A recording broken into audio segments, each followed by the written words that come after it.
हम जब होपोनोपोनो कर रहे हैं, हम किसको बोल रहे हैं ये? I am sorry, please forgive me, thank you, I love you. क्या हम यूनिवर्स को बोल रहे हैं? क्या हम खुद को बोल रहे हैं? हम किसको बोल रहे हैं? देखिए, इसमें क्या है, इसमें हम जब इसको होपोनोपोनो प्रेयर बोल रहे हैं, हम यूनिवर्स को बोल रहे हैं और हम खुद को भी बोल रहे हैं।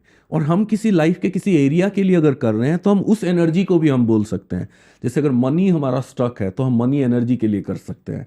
मान लीजिए हमारा रिलेशनशिप किसी के साथ अच्छा नहीं है तो हम उसके साथ कर सकते हैं।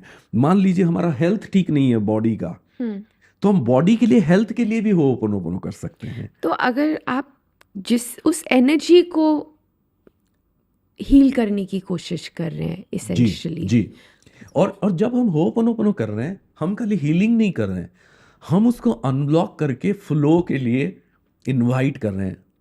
और अभी जो मैं आपको बताने वाला हूँ, may be nobody has explained it ho'oponopono this way. देखिए, होपोनोपोनो के 4 स्टेटमेंट हैं। जब आप आई एम सॉरी बोल रहे हो, आई एम सॉरी का मतलब क्या है कि आप चाहे वो यूनिवर्स के लिए या खुद के लिए या कोई एनर्जी के लिए, मनी हो, हेल्थ हो, रिलेशनशिप हो, आपने, आपकी वो चीज़ अगर अभी ठीक नहीं है तो कहीं ना कहीं आपने उसको मिस्टेक किया हुआ है। आपने कभी उसको इग्नोर किया हुआ है, आपने नेगेटिव बिलीफ से उसको, उस चीज़ को लेके आपने एंगर डाला है उस चीज़ को। जैसे फॉर एग्जांपल, यूनिवर्स ने हमको सब कुछ दिया है बट हमने आज तक अपने ऊपर बिलीव ही नहीं किया, तो हमने क्या, यूनिवर्स को जो ब्लेसिंग है उसको डिस्कार्ड ही किया है ना। हमने उसको अब्यूज़ किया। उस यूनिवर्स को भी बुरा लग सकता बुरा है लग कि मैंने इतना दिया है, हाँ, आपने कभी अप्रिशिएट नहीं किया है। एप्रिशिएट नहीं किया। या आप लक्ष्मी माता की पूजा करते हैं सुबह और शाम तक आप क्रीप करते हैं कि पैसा नहीं है, कुछ भी नहीं है, तो इसका मतलब कि आप बिलीव ही नहीं कर रहे कि वो आपको दे सकते हैं। तो वो ऐसा है कि लक्ष्मी आपके घर पे, मान लीजिए ऐसा है, आपने किसी को बहुत फ़ोन किया, बहुत बढ़िया बोला कि कोई रिलेटिव आपने बोला है, दोस्त है उसके आपके या मान लीजिए किसी को आपका कॉल आया, किसने बोला दिव्या जी आप बहुत अच्छे हैं, या Divya you are so good and I whenever I feel so great and I feel nice and amazing. और आपने सोचा कि यार मतलब इतना अच्छा है, इतना अच्छा बात हुआ, शाम को उनके घर मिल के आती हो and you reach their door.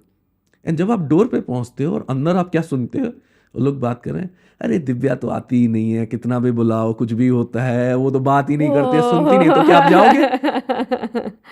नहीं जाओगे ना, आप वापस आ जाओगे, right? This is exactly what people do with money. So similarly जब हम आई एम सॉरी बोल रहे हैं, हम उन सब चीज़ों के लिए सॉरी बोल रहे हैं जिनको हमने इग्नोर किया है, जिनको हमने डिसरेस्पेक्ट किया है, जिनको हमने डिसरिगार्ड किया है। उसी के लिए हम सेकंड स्टेटमेंट पे हम प्लीज़ फॉरगिव मी बोल रहे हैं, उसको हम एक्सेप्ट कर रहे हैं।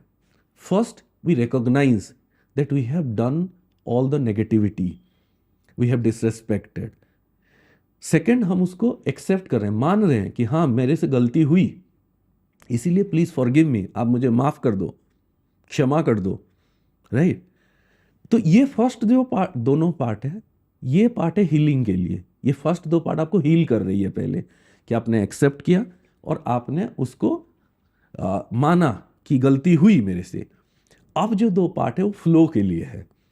अब आप बोल रहे हो thank you for giving me this power, और thank you for still understand. जैसे यूनिवर्स को हमने कितना भी इग्नोर किया, कितना भी डिसरेस्पेक्ट किया, आज भी यूनिवर्स हमें रेडी है ब्लेसिंग देने के लिए, अबंडेंस देने They के are लिए। still there. They're still a part of what we are yes. doing.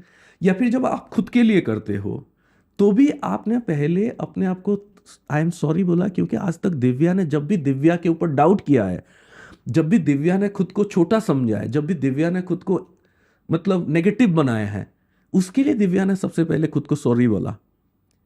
फिर दिव्या ने खुद को फॉरगिवनेस किया कि हाँ मेरे से गलती हुई, but now Divya is saying thank you to her, because now Divya still have the power, still have the energy.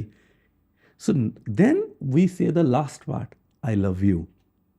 Because I love you because you are existing here and you are still working and responding And you to are me. in me, you're within me. Yes. I appreciate you. Yes. And And you are flowing into my life and I'm ready to receive. तो universe की बात अगर हम इस perspective करें तो पहले statement में आई एम सॉरी में हमने वो रिकॉग्नाइज किया कि हमने डिसरेस्पेक्ट किया। सेकंड स्टेटमेंट में प्लीज़ फॉरगिव मी, हमने फॉरगिवनेस मांगा। थर्ड में थैंक यू बोला कि स्टिल आप मेरे साथ हो, स्टिल आपने मुझे मैनिफेस्टेशन का पावर दिया है, स्टिल आपने मुझे इतने लोग दिए हैं, इतनी चीज़ें दी हैं, रिसोर्स दिया है, and I love you because अब मैं उसको रिसीव करने के लिए रेडी हूँ, अब मैं उसको यूज़ करूँगा, अब मैं उसको क्रिएट करूँगा। सेम विथ सेल्फ, ये थैंक यू